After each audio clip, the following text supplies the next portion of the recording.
Alrighty, buddy. Hello and welcome to another episode of the In the Mixer podcast. I am joined today by Logan Smith as we do our Wellington Phoenix season preview. Thank you so much for joining, Logan. How are you doing, man? Yeah, all right. So, an interesting one, Wellington. Obviously, for the last couple of seasons, they've had a couple of different unique things going on that we'll talk about a little bit further. A lot of things around key metrics and whatever the FFA's expectations are. Tell me a little bit about your history with the Knicks. What got you around them as a team, and what made you fall in love with them? Well, I haven't been a supporter for that long, I suppose. The first season I supported them was the 2012-13 season, and they just come off the back of a great season where they'd made the playoffs and they came rock bottom. And I kind of got into them because I liked playing football, and the Phoenix are the only pro side in New Zealand, and they represent New Zealand in the Australian League. Yeah, definitely. Did you ever catch any of the New Zealand Knights when they were involved in the competition? No, I was far too young. Yeah, they struggled quite a bit, but they had, I think, They were awful. They had the prestigious honour, I think, of having the best kit of any side in that first season of the A-League. I really liked their logo and the way that they kind of went about their off-season business. I think just their biggest issue that they had was that they perhaps underrated how strong the league was going to be, and they signed a lot of players that had been involved in like League 2 football or Division Step 5 football in England, where in reality I think the league was a little bit stronger than that, and perhaps you were looking at Championship or League 1 caliber players out the door, and once you struggle like that and you're at the bottom of a table, it's tough to bring in sponsors, and it's tough to get players to come across. But I think the Phoenix have run themselves a lot better since they actually came into the competition. And while you kind of mentioned that they have had their struggles and been down the bottom of the league, they've had some phenomenal players as well. That side that had the likes of Ben Sigmund and Manny Muscat and Andrew Durante, they were a team that just never looked like they were going to concede at any point. Yeah, the hard men of the team. Definitely. So, do a little bit of background on the team. They are an expansion club, sort of. They came into the league replacing the New Zealand Knights once that Auckland-based outfit folded.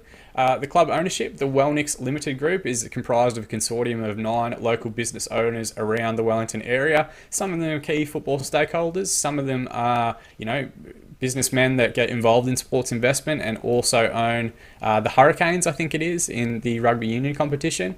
What are your thoughts on the Wellington Limited Group and their ownership? How do you think they do from a fan's perspective? It's getting better this season, but they haven't been too popular before that. I think the issue before that has just been about communication with the fans about what's going on with the club. And they have got a reputation of being quite stringent with the players they bring in. And we also had a saga many years ago when I think one of the owners, a guy called Gareth Morgan, he wanted them to play total football or something. Yeah, which is great. It's nice to hear that he knows of that and he understands the business a little bit. But also, like, total football is a concept that probably hasn't been used by anyone or in its original form since the late 1970s or late 1980s. Do you think the ownership group is in touch with the New Zealand football community? I suppose so, but they're also as much in touch with the New Zealand business community, and I think the fact is that they spend a lot of time trying to balance their football interests also with their business interests. Yeah, it is a tricky one. So you obviously play yourself as well. Are you just involved? Is it a state league structure in New Zealand?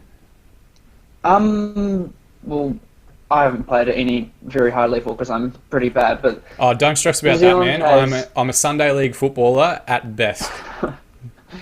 New Zealand system is, so we've got the Phoenix, and then we have a national league, which is about the quality of maybe a little bit worse than the NPL, New South Wales and Victoria. Mm-hmm. And that's got 10 teams, which includes the Phoenix Reserves. And then we've got 4 regional leagues, and then it just goes down into basically Sunday league from there. Interesting. So what's the engagement like with Wellington Phoenix and the local football community? So do they have, other than having a reserve team in the New Zealand competition, how do they engage with their local community and with soccer at sort of a regional level? I'd say, I live in Nelson, but in the Wellington region, they're very well linked. because not only do they have the Phoenix Reserves in the New Zealand Premiership, but I think it's called the Central League, which is like the Wellington League, and about over half of those clubs are affiliated with the Phoenix, and the players go through the Phoenix and through the Phoenix Academy. So I think with the local football community in Wellington, it's a big thing. Auckland, not so much, but it's always going to be a struggle outside of the city. Yeah, absolutely. And I do think that since moving the team, so obviously New Zealand Knights initially based in Auckland, their crowds weren't the best, but certainly a massive improvement in the Wellington area. Do you think Wellington is the leading football city within New Zealand? I mean, it's got a significantly lower population than Auckland, and Auckland's got a lot of football talent. I mean, a lot of our all-whites come from Auckland, but I think in terms of supporters, Wellington is certainly the best place for the Phoenix to be. And I mean, if you're a football player in New Zealand and you've got the opportunity, then you're going to move regardless. So it doesn't particularly matter as much where the team is. Yeah, so we have similar issues over here in Melbourne where it's so AFL based, and I know in Sydney it's so NRL based, and obviously in New Zealand rugby union is probably the number one sporting code. So I think we've got a number of others too, though. Yeah, that's true. I think one of the big struggles, and we'll probably do a whole other podcast episode on it later in the season, is how football clubs and particularly A-League clubs can compete in those markets with less media coverage and how they can work with those teams a little bit closely. But it's interesting to see how it works out and how it looks from a New Zealand perspective, obviously being just across the ditch over there.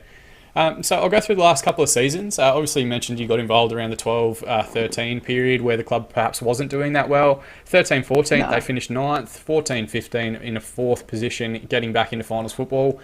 15-16, they yo-yoed again and went back down to 9th spot. 16-17, up into 7th, just missing out on league football. And then last season, 9th in the league. What was your season highlight from last year?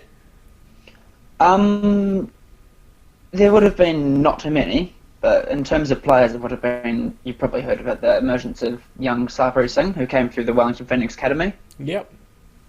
He's been an absolute star. And then in terms of games-wise, I think that we only had 5 victories to choose between, so it's not too hard. And I think my favourite ones would have been the wins over the 2 Melbourne clubs. Yep. In February, I think it was February or January, we came from behind to beat Melbourne Victory 2-1 in what was quite an epic game. We hadn't won for quite a while, and then the last day game against Melbourne City, the significance of that is that we managed to avoid the wooden spoon for the 5th season in a row, which I always tell people. Yeah, you got to celebrate the wins that present themselves to you, mate, and getting up from 10th to 9th is a decent achievement, particularly in such dramatic fashion.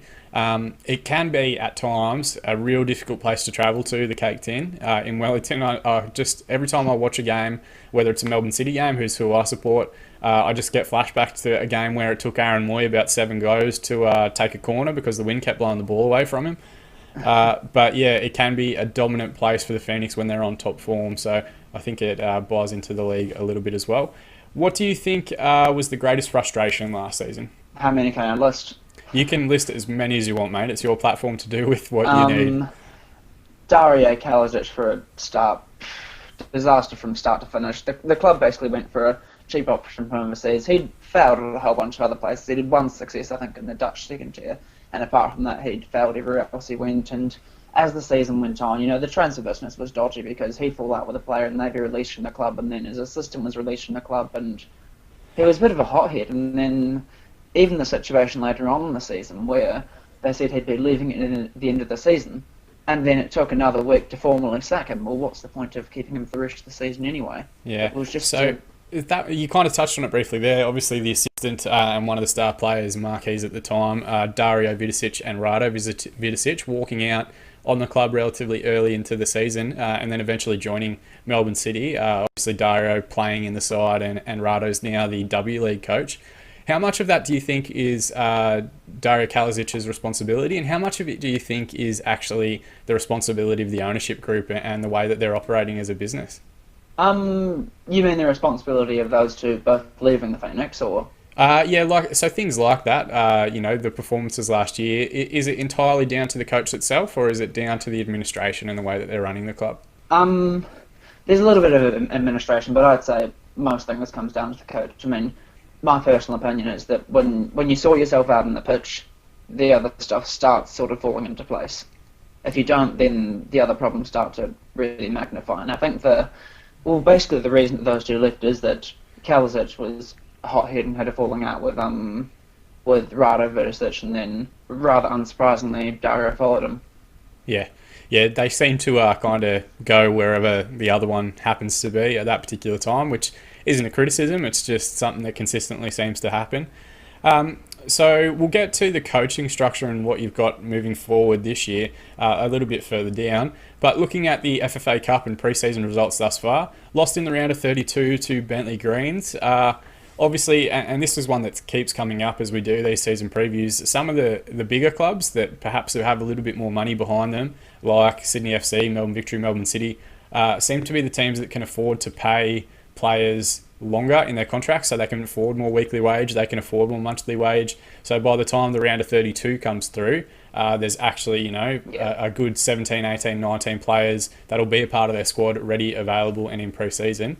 It's likely that it's likely that the starting 11 for that round of 32 game against Bentley Greens is going to be very different to the one that lines up in round one.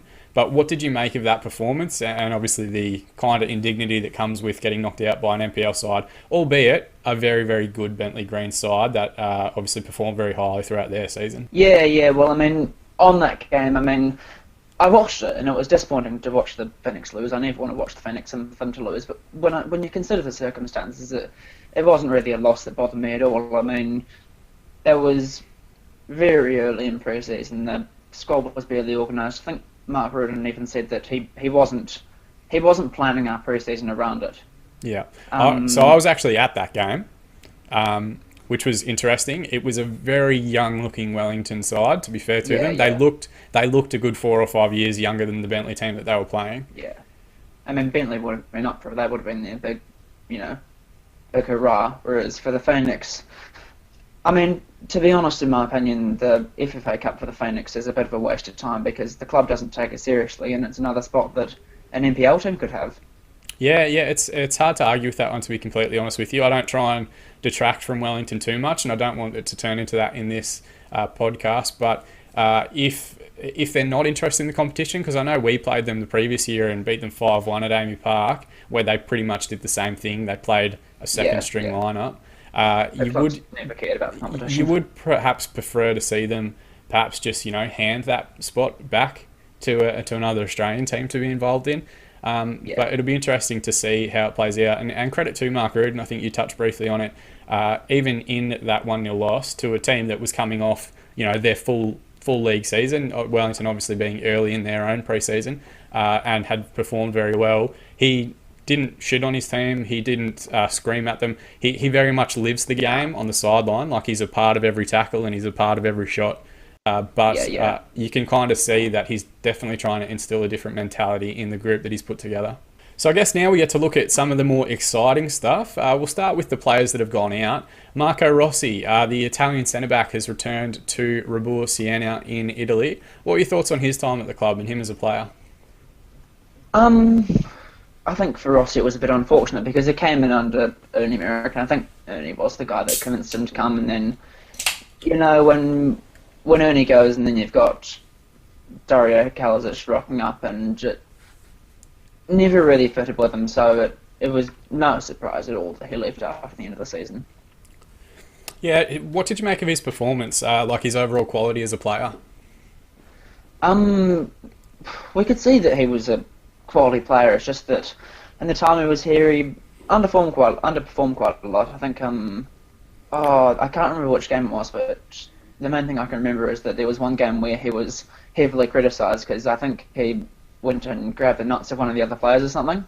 Yeah, you can't do stuff like that. Over the media. There's cameras everywhere. No. There's always going to be photos of it on the internet forever. No.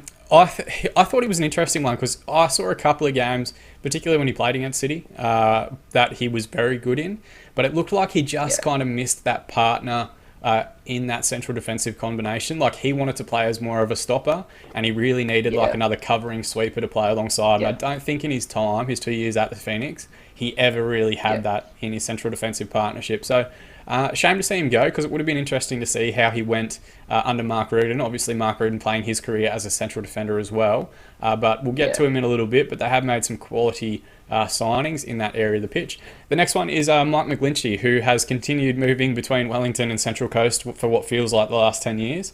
What are some of your favourite memories of him in his time at the Phoenix?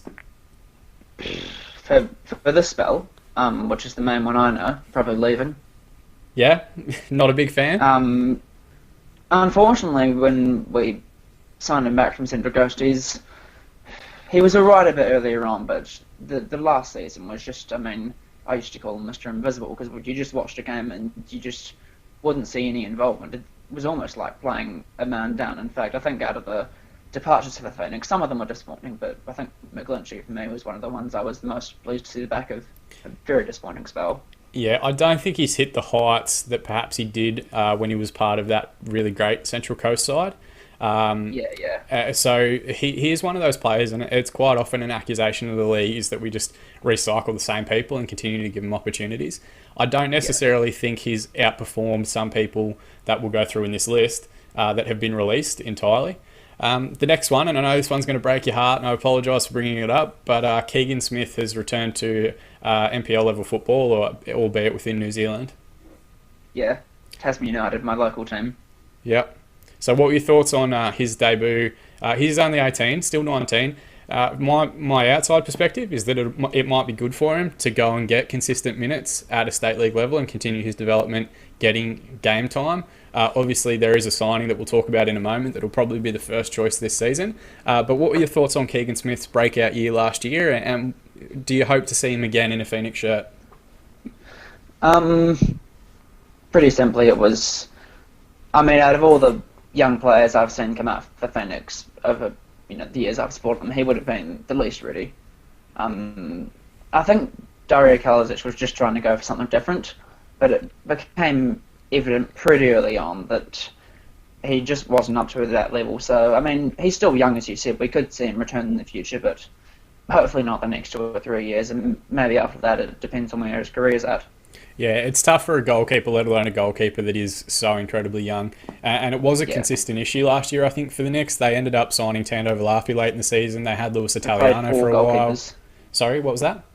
We played 4 goalkeepers across the season. Yeah, which is crazy when you think that the league is only 27 games in a season. To not have that consistency in such a key position, I think it contributed to some of the struggles they perhaps had. The other one, and perhaps a little bit more disappointing, given that he is, I think, a quality player, Matt Riddington has left at the end of his contract and now signed for the Newcastle Jets. Yeah, he was always quite an underrated player.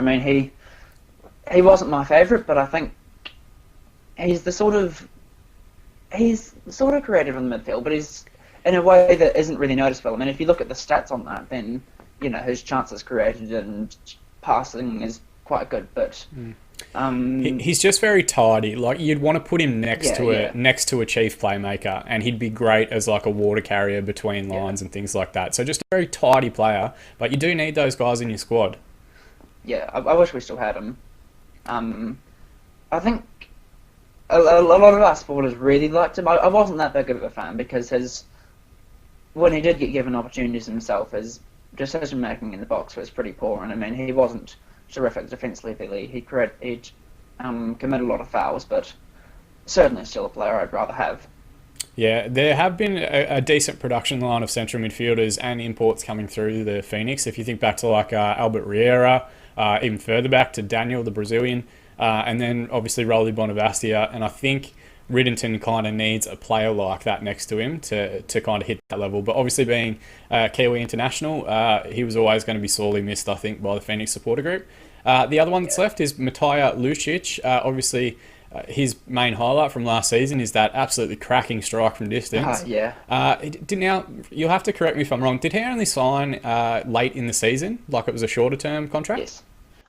He signed in January.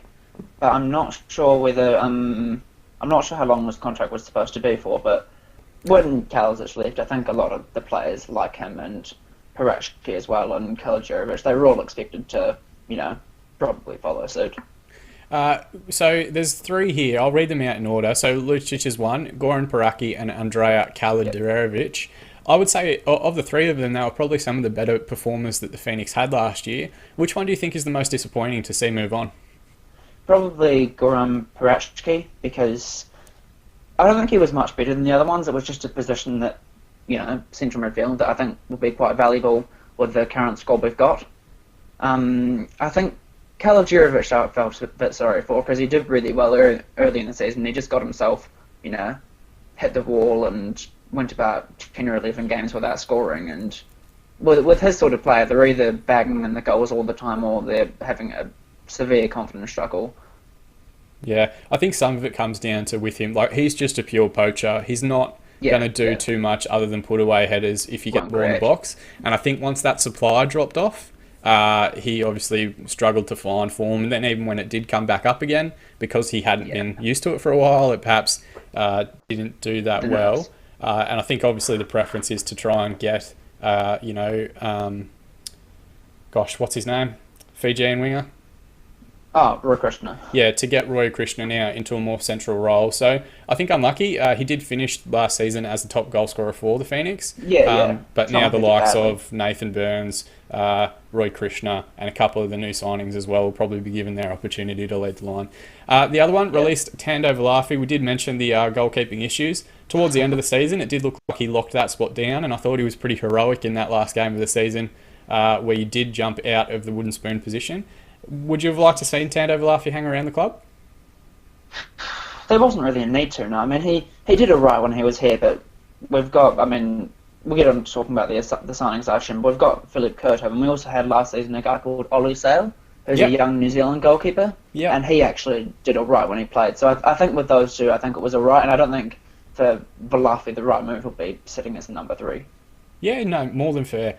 James McGarry and Logan Rogerson are two promising younger New Zealand players.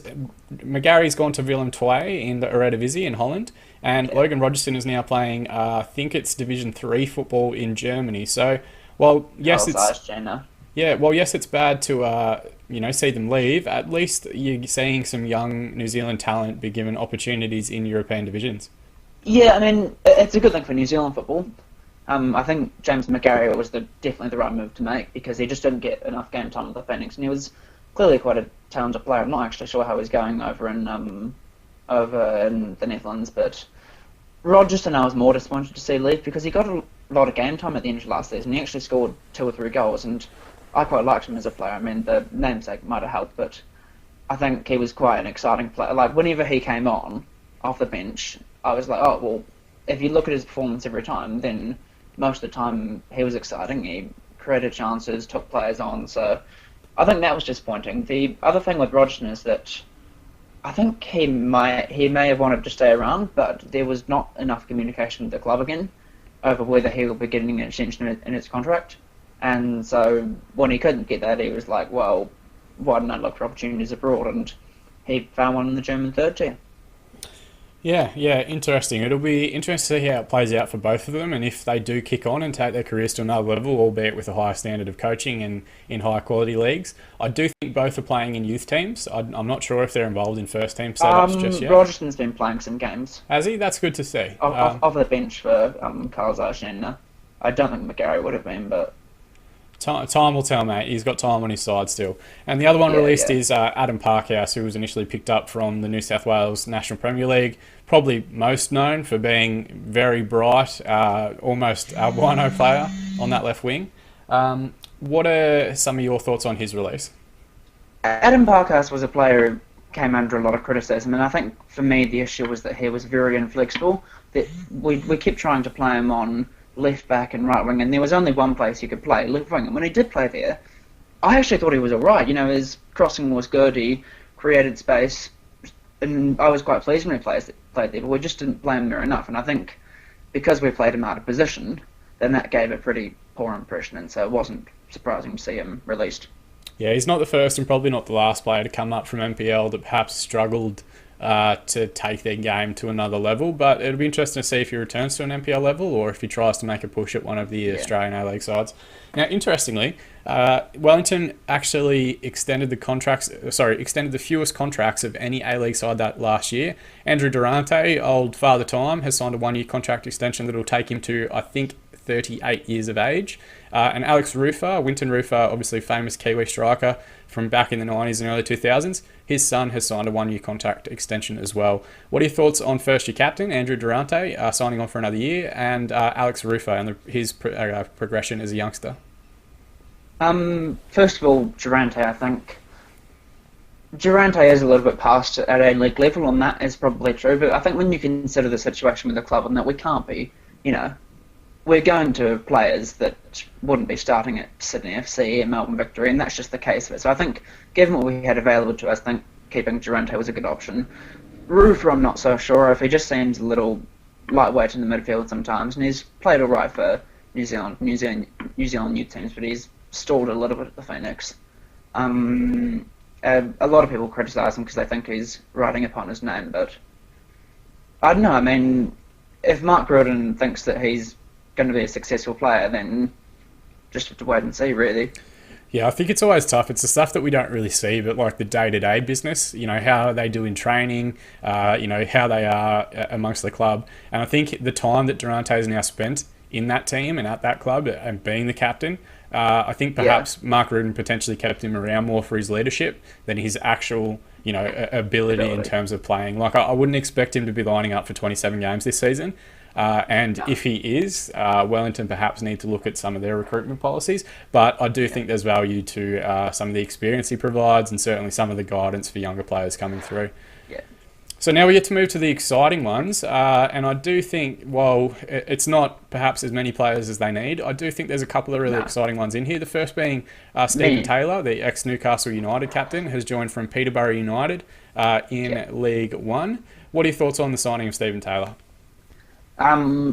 Terrific signing. Probably the best that the club has made this window, and probably one of the best defensive signings across the entire league. I think he's still a very good player. I think the Peterborough fans were very disappointed to see him leave, and I mean, A-League is about League One-ish level, so he's an exciting player to have, and also because of what he offers in terms of work ethic and leadership that the other young players can learn from. I think that's going to be crucial as well. So I think he'll be probably one of our most crucial players. So Peterborough are a little bit interesting. They seem to, in the last 4 or 5 years, quite often they'll sign players that perform really highly in the lower divisions. Like playing in the Conference National or Conference North or South, with the idea that they'll try and bring them on in league football and then sell them on to higher clubs. So I think it may not necessarily be a reflection on Stephen Taylor's ability that he left on a free transfer. It may be more a change in the way that they're structuring their club, or it may be a change that they wanted to give someone else or a younger player the opportunity. But I think given his experience, it'll be something that the Phoenix were sorely lacking last year, and I think a really excellent statement of intent. We'll talk a little bit about the marquee spots further down, but I think there's been a couple of times this year when perhaps the ownership group has looked to be a little bit more ambitious than they have been in previous seasons, but we'll talk about them further in a bit. Philip Curto has joined on a season-long loan from Rodder JC. What are your thoughts on him so far in the couple of pre-season games that you've seen? We haven't seen much, but I mean, he seems to be solid. His career will back that up, considering he has played at a higher level and he's not past his peak or anything. He's at the peak of his career, 27 years old. Obviously, we haven't seen much. I mean, we didn't really see much of Bentley attacking against us in the FFA Cup. It's just they managed to get the goal in the first half. The game against Melbourne Victory, apparently he barely had any saves to make. So yeah, but I think we'll have to wait and see. But it's the promising. feedback locally was that it was a very well organised, defensive performance from Wellington. Yeah. Which I think you'll expect to see improvement of under Mark Rudan. But obviously your keeper is a massive component of that. I think the more interesting portion is that Polish signings have been so hit or miss for the league, and I think early signs are that he will be a hit, but we saw the likes of Adrian last year really set the league on fire and settle really well. And then we also had the likes of Marcin Buzinski at Melbourne City, who didn't really do a whole lot. So, interesting to see. And a high quality signing, bringing somebody in directly from the Eredivisie as well. Yeah. The next one is former favourite at Wellington, Louis Fenton, who rejoins the club from Melbourne Knights. What are your thoughts on his return to the club? Well, it's barely been a return really, because I mean, we had him and then he was injured for a spell, and he'd been going around playing in the New Zealand League and the NPL. But the thing we were assuming is that when the time was right, that he would come back here and that he would return. So it wasn't surprising to see. It also depends how well he does and what sort of system Bruton wants to play. I think if we're playing a back four, then he wouldn't be that also to the right back. But I think if we're playing a back five with potentially wing backs, then he'd be very effective there. Yeah, definitely. He's one of those tough ones where he's somewhere between a fullback and a midfielder. Yeah. But it'll be interesting to see how he plays out. He's also now 23, or maybe even 24, so he's kind of losing some of that sheen that comes with being like a youth prospect or a high potential player. So you'd like to see his game go to, you know, a consistent A-League level this season, because I don't necessarily think there's a lot of clubs other than Wellington that would perhaps give him another opportunity, given that he's now going to be, you know, an older player and not counting towards the youth players within the salary cap. No. And he's not part Australian, is he? No, he's a Kiwi international, but I believe he's like Melbourne raised or something to that effect. Oh. So, well, it would also depend on his options elsewhere if he counted as one of the 5 foreign player limit, because if that was the case, then he wouldn't get a gig. But otherwise, I mean, who would know what the future would hold for him? But yeah, very true. The other one, Mitch Nichols, obviously he's had the ups and downs of his career over the last few seasons, had pretty decent performances in that very good Brisbane Roar side at the turn of the decade. Yeah. Then an ill-fated move to pretty much every club within the league, culminated in an arrest last season for cocaine possession. So released from Perth Glory once that took place, but now given another opportunity at Wellington by Mark Rudan. What are your thoughts on his signing? I think that stuff isn't really what we can be worried about, because I think the way it looks is he's looking to get his career back on track, and I think the side that Mark Rudan is setting up has got a lot of players like that who are looking for the chance, who are looking to come back and for a response, and I think Mitch Nichols fits into that, and that he's had a couple of moves that haven't paid off for him, and he wants to re-emerge into A-League level until his career's up, really. Yeah, I think he goes into the boat as well, similar to Louis Fenton, where like he really needs to embrace this opportunity and get back to what he once was. Similar is David Williams, who's returned to the A-League from Haladas in Hungary. Obviously, I saw quite a bit of him during his time at Melbourne Heart and Melbourne City. It'll be interesting to see how he's grown and developed after his time away in Europe. But what do you rate him as a signing, and how do you think he'll fit into the Phoenix lineup? I'm not sure, to be honest. I mean, from what I heard, he had an alright scoring record in Hungary, so that wasn't a problem. But it's a question of where he fits into the attacking third, and if we want to be playing him in a central role, or whether we want to play more with the sort of, you know, Krishna, Burns sort of players in that striker role, who perhaps don't have such good goal scoring record, but are a bit faster and help out with setting up chances more. Yeah, I think if you look at there's a decent front three to be had across Krishna, Williams and Burns, but it's where the three of them slot in, like which of them play in the wide areas, which of them play up front, or do you try and have like a rotating front three and all three of them at various points are in different positions. So it'll be interesting to see what Mark Rudan has planned for that sort of front lineup. The other one is Mikhail Kopczynski, the other the Polish youth international signed from Legia Warsaw. Do you know much about him as a player? He's something of a mystery coming from one of the lower divisions in Europe. Well, I think what happened with him is I think he used to be a regular for Legia Warsaw, but you know, new players come in, new players emerge. He kind of found himself on the sidelines, and not really finding much, and so he's coming for a one-season loan here to just get his career back on track. I don't think he'll be back after the season, but it'll be interesting to see how he goes. It's always, I think, interesting to see how players settle in the new environment and obviously speaking a different language. From what I can gather, he does have very good English. Yeah, from what I can gather, you go to Europe and so many of these players speak flawless English before they even get here. But I think he'll feel Philip sort of Couto that. can't that well. Who's that? Goalkeeper Philip Philip Curto. Curto? His English isn't that good, but Kopczynski's English is, pretty fluent. Oh, that's good. I think he'll fill sort of that deep line playmaker role and hopefully provide a quality base across the Wellington midfield. So at present, and we did kind of briefly touch on it earlier, there aren't any marquees within the squad. We did see the club pretty aggressively pursue both Obafemi Martins and Michael Essien in the window. What do you think's the basis for the failure? Is it just that the players didn't want to come to this area? Obviously, both are a little bit older now. They have families and children and that sort of thing. Is it a positive that you're seeing the club go out and aggressively pursue big level names, or is it more that they need to be realistic about who they can bring in? I think it's good to see them pursue those sort of names, but I mean, Obafemi Martins, from what I heard, wasn't close, and Essien, I'm not sure what quite went wrong.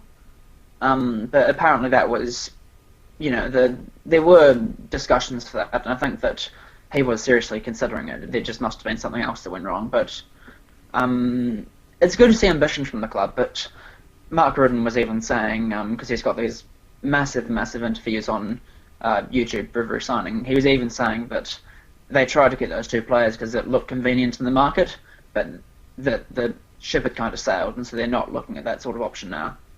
Do you think they're still on the hunt for marquee players? We've kind of briefly mentioned it, but at time of recording, they've only signed one extra player since I've put this list out for you, Max Burgess from the New South Wales NPL. They're currently only sitting at 17 players available in their squad. Mandy. We signed Mandy, a former Real Madrid Castilla player. Oh, okay, that's very interesting. Do you know much about him? Yeah. I don't really. 29, defensive midfielder. As I said, he was at Real Madrid, but he spent most of his career in the Spanish second tier, which is a bit of a mystery to most of us. But from what Mark Rudden said, he's a very promising player and lifts those around him. Yeah, interesting. So, good to see that they're still making moves on that front. Do you think they will still go in and try and bring in marquee signings throughout the course of the season?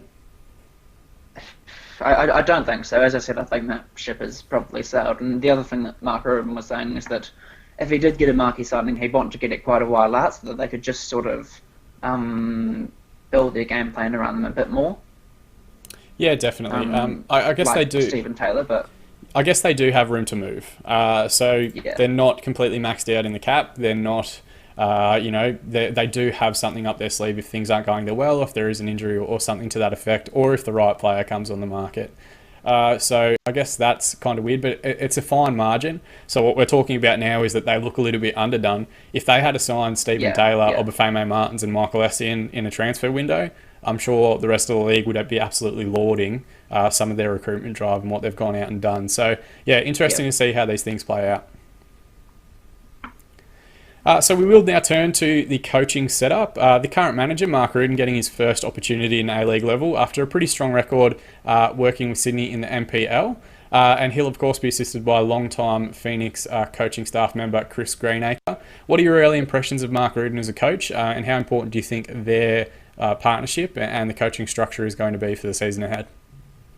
I really like Mark Rudden. I think it's good that we're giving an opportunity to someone like him who hasn't managed at A-League level before, and I think that the impression that I get is that he's a very, very motivated coach, probably a lot more motivated to succeed here than perhaps Ernie Merrick was, because he'd already gone and done a whole bunch of things. But it's hard to determine. He's very motivated and he's definitely talking the talk, but I guess we have to wait for the season to start and to see how the team is actually playing. Yeah, I think he's done a good apprenticeship. Like, he was obviously a very no-nonsense defender in his playing career in the A-League with both Sydney FC and Adelaide United. But then he's also kind of done his time as a youth coach with Sydney FC, and then obviously in the NPL with Sydney. And they were pretty successful in that time. So it'll be interesting to see. We quite often see players struggle to make that jump. It'll be interesting to see what the learning environment is for a coach looking to make that jump. Yeah. So what I do want to quickly touch on is the expansion debate within the league itself has been pretty red hot for the last couple of days, weeks and months. One of the perhaps early touted bids that was going to come through was Auckland City, who for a long time have been, the dominant team within the local New Zealand side. Within the local New Zealand competition. What are your thoughts on expansion, and how important do you think it would be, or much of a boost do you think it would be for Wellington to have a local competitor in the Hyundai A-League within New Zealand? I think for Wellington, the addition of Auckland will be a bad thing, to be honest. I think that the rivalry thing is kind of overstated because, I mean, if you look at New Zealand sports teams and other codes, there's not that much about local rivalries or anything. Well, the biggest rivalry for New Zealanders is New Zealand against Australia, and that's what it's always been. And I think Auckland City also is quite a shaky option in that Auckland is often known, I mean, with New Zealand Knights and a bunch of other teams, to be a bit of a deathbed for sports teams, similar to Gold Coast perhaps. But no, I don't think they're planning to put in a bid of any sort. And they're a good team, but off the pitch, they're nowhere near professional. So I don't think that will be on the horizon. Interesting. So, of the bids that you've seen or heard about, do you have any that you would be preferred from a Wellington perspective? Like, maybe even within one of the Australian bids that's been put forward? I don't think it really matters for Wellington that much, but for me personally, I would think probably a Wollongong Wolves team, and then probably a team from Melbourne that's just not in the centre of Melbourne, like Melbourne City and Melbourne Victory are, but... So there's two key bids. There's one in the western suburbs here, which is a bit mysterious and apparently has billionaire backing.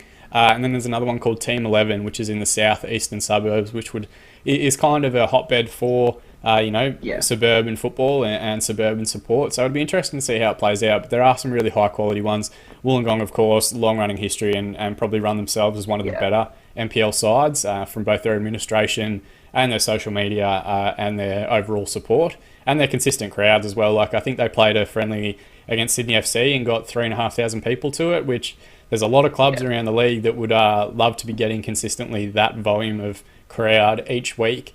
So, yeah, it'll be interesting to see how it plays out, but I think the big disappointment that keeps coming up is that it's only 2 spots when there have been so many different applications coming in from around the country. I don't agree with that, to be honest. You don't agree?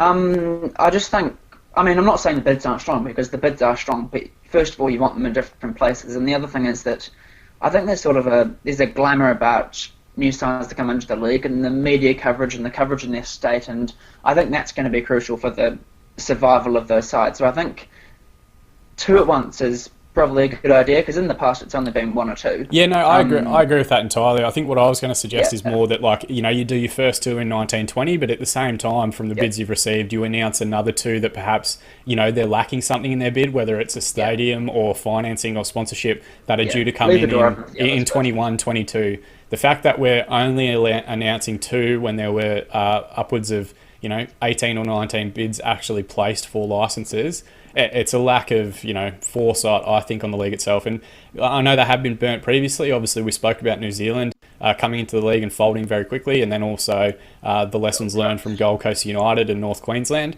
But surely, nearly a decade down the track, we're at a point in the football community where the A-League needs new blood in it, needs new teams in it, new competition, new rivalries, and hopefully they can benefit the rest of the teams as well.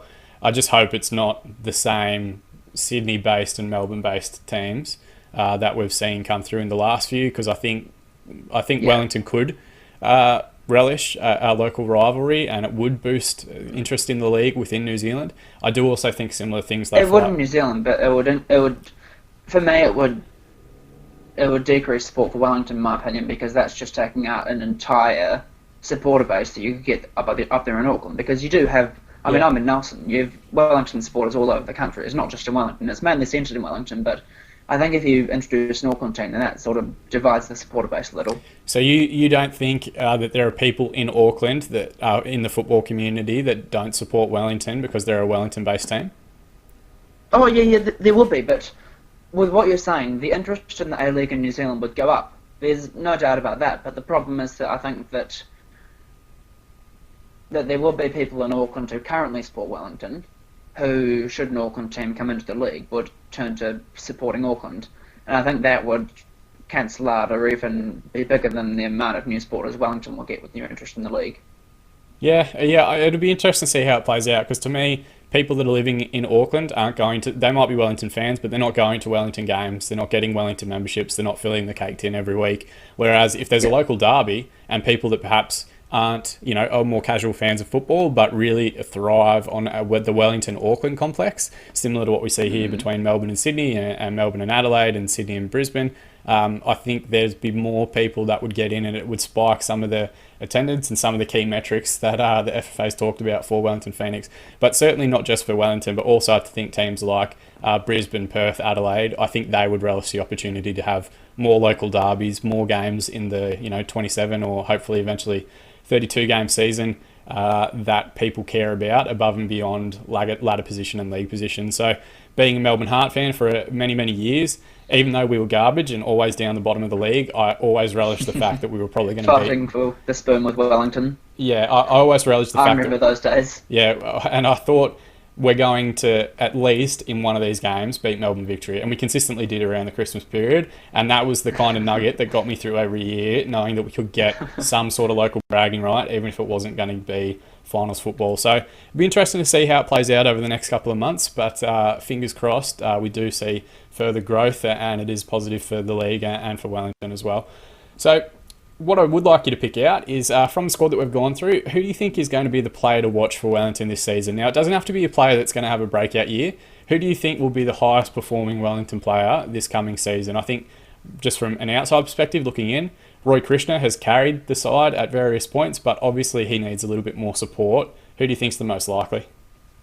Well, I don't think Roy Krishna, because I think he'll score a lot of goals, I think, and he'll assist quite a lot, but he has struggled in the last couple of seasons. For me, it's probably again going to be Sarpreet Singh from the end of last season, because it was just such a boost and gave the side a lot more creativity and really helped us assert ourselves in an offensive sense to matches. And I think in what's going to be a defensive team, we know it's going to be a defensive team. Players like Sarpreet Singh who can come up with moments of creativity are just going to be absolutely crucial. And I think he's going to develop quite well across the course of the season. Yeah, definitely an exciting player. You hope that he's given an opportunity to actually thrive in the starting lineup rather than just being an impact player, which I think when you make big signings and some of the experienced signings like the Taylors, Curtos, Nichols and Williamses of the league, it can be tough, for young players particularly to be given their opportunities and given time to develop. But I think Mark Rudin has a good track record of bringing decent youngsters through and into his squads. So a good one there. On the flip side of the coin, who do you think will be the one to hate? Who do you think other teams are going to rock up and watch Wellington play and boo the living shit out of throughout the course of the year?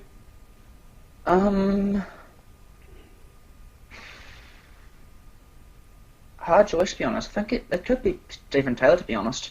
Yeah, I think that's a good shout.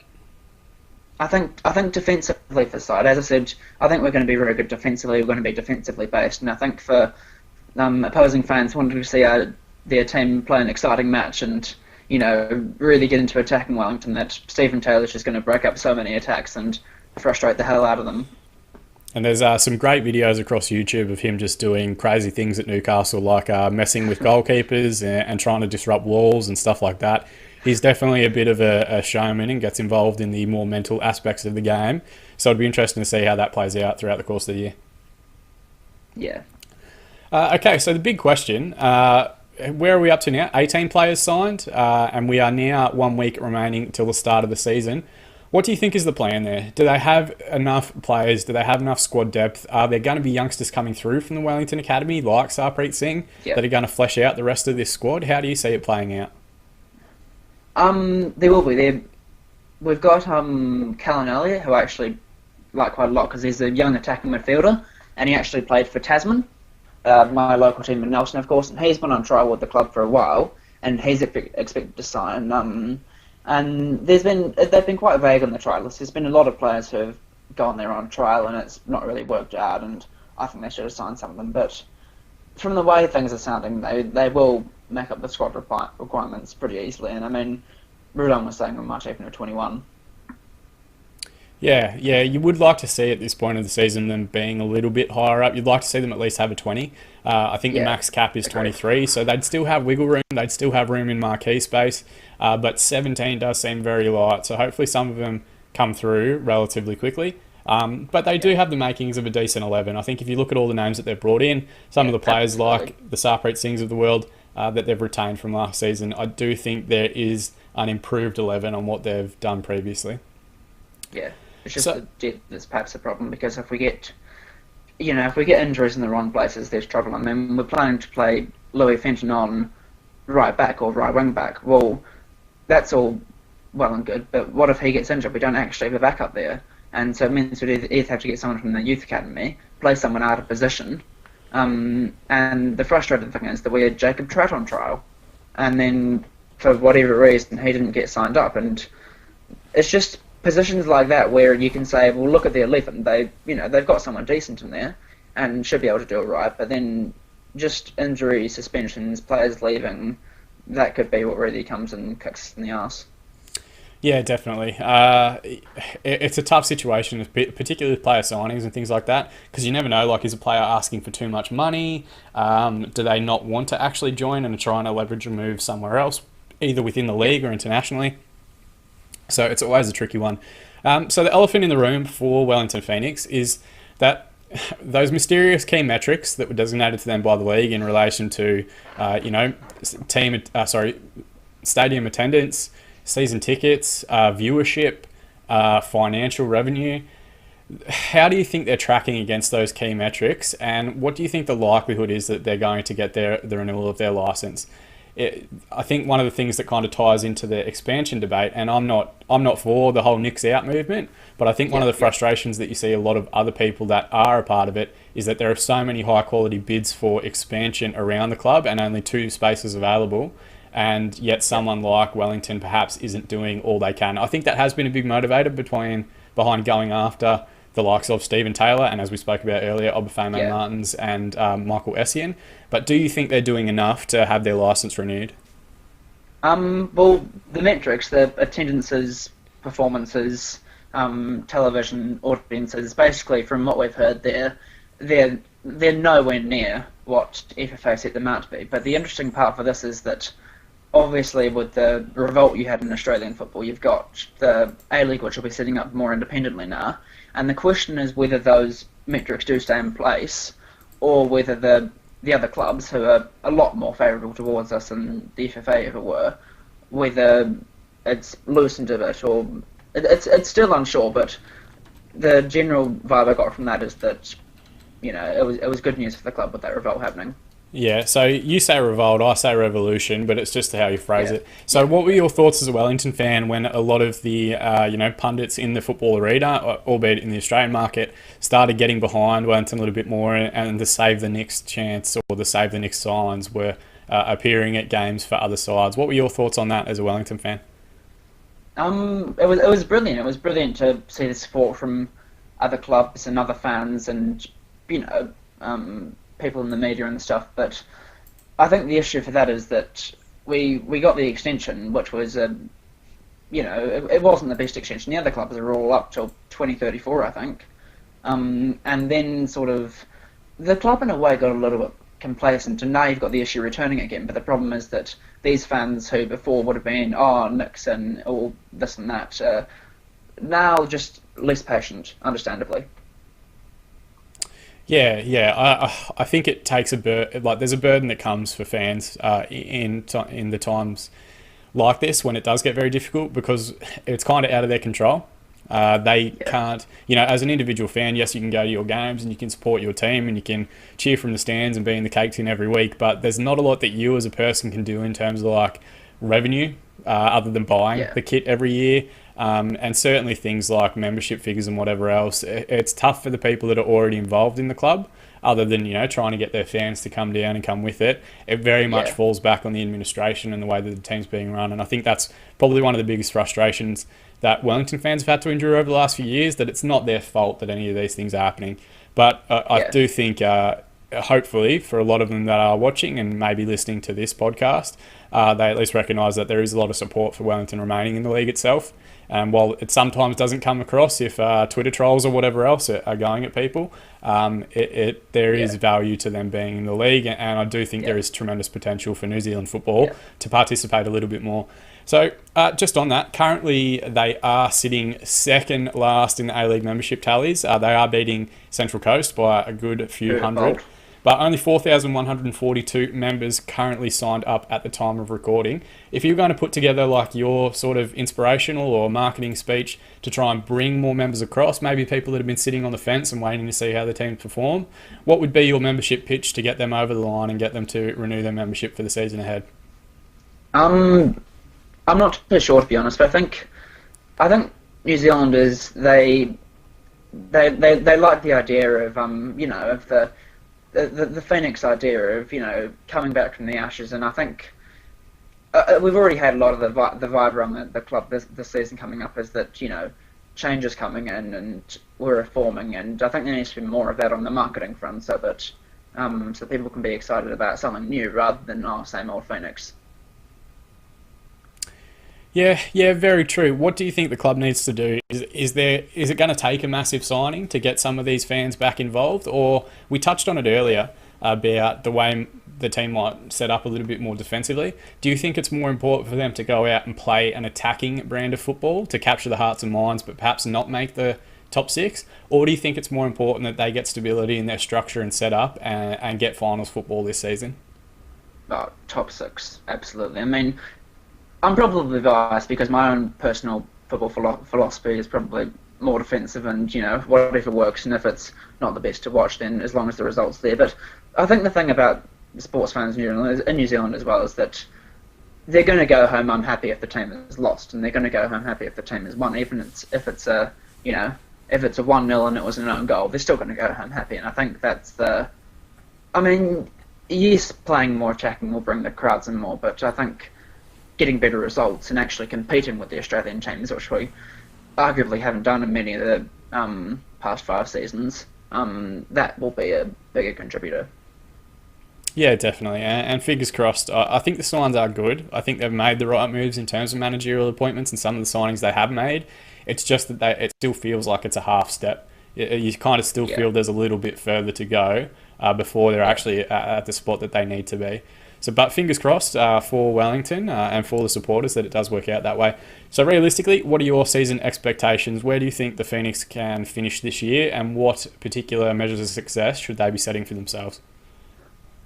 Well, we're not going to set anything alight. I think that's pretty certain. I think the measure we need to be setting ourselves is that the club needs to have a lot of change, really a change in the way we're playing. We need to get the defence sorted. And we want to be in the conversation for playoffs.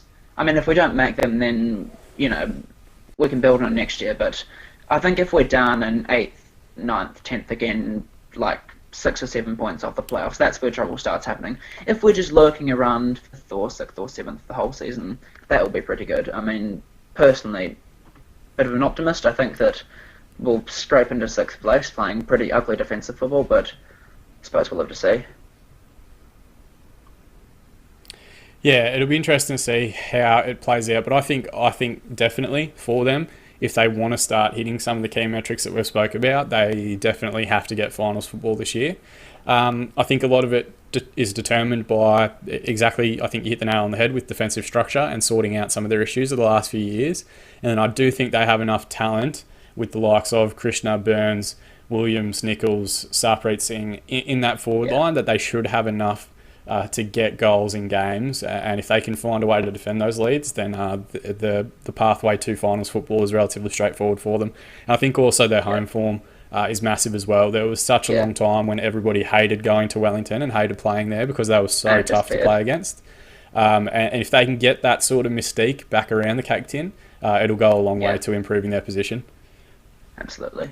All right, so if we expand that a little bit wider out, what are your predictions for the league itself? Who do you think will be the team to beat this season and most likely to finish with the premiership? And who do you think is really going to struggle and be towards the bottom of the league? It's so hard to determine. I mean, it's probably one of the most open seasons we've really seen for a while. I mean, you've got Adelaide who are looking dangerous under, Marco Kurtz, and it looks like they're improving. You've got Melbourne Victory, and obviously the attackers they've got. You've got Melbourne City building. You've got Sydney FC looking consistent as ever. Perth in the West who've got Popovich coming in and making some really good defensive signings. But if I had to pick somebody to take out the silverware, I'd probably still be tempted to go with Sydney FC, really, just because their point tallies from the previous 2 seasons were so far above everybody else's, and as it seems right now, Steve Corica is doing a good job and continuing on what Graham Arnold left. Yeah, interesting to see they've just kind of carried on. I think they made very astute signings. I think they replaced a lot of the players went out, and some could even argue that they've replaced them with better quality, or at least younger quality.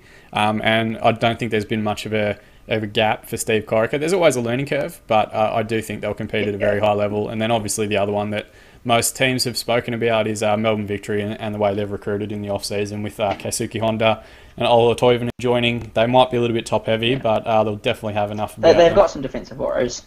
Yeah, I agree with that. But I think if they're quite content to beat teams 4-3, they've got enough about them to do that week to week.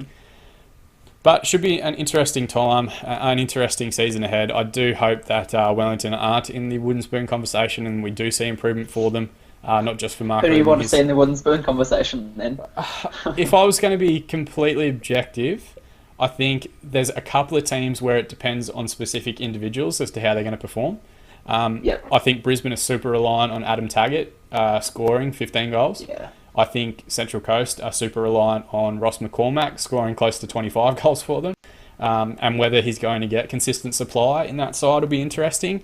I'm not entirely sure, like looking at Ernie Merrick's history and the way that his Wellington team and also his Melbourne Victory team yo-yoed and had a very good year and then a very bad year. It'll be interesting to see if that narrative kind of plays out at at Newcastle. And of course Perth seem to just be, while they have a much more experienced manager now, people do forget that for all his successes Tony Popovich has finished 10th before, so it'll be interesting to see how they kind of undergo their revolution as well.